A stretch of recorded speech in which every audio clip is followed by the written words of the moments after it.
Hello everyone, কেমন আছেন আপনারা সবাই? সকালবেলা আমি কি খাচ্ছি সেটাই আজকে আপনাদেরকে দেখাচ্ছি। তো আমার থালা ভর্তি খাবার, নিশ্চয়ই আপনারা বলবেন, আপু আপনি নাকি খান না, তাহলে আবার থালা ভর্তি এত খাবার কেন? আসলে আগের দিন সন্ধ্যায় আমি খাই, মানে সেইভাবে খাওয়া হয় না আমার। সন্ধ্যার সময় হয়তো এক পিস মুরগির মাংস, একটু সালাদ, টক দই, ব্যাস।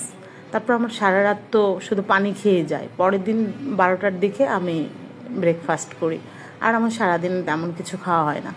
সে হিসাবে আমি একটু ফল পছন্দ করি, তোমাদেরকে আগেও বলেছি। আমার 2-3 দিন পর ফল মেনুতে থাকতেই হবে।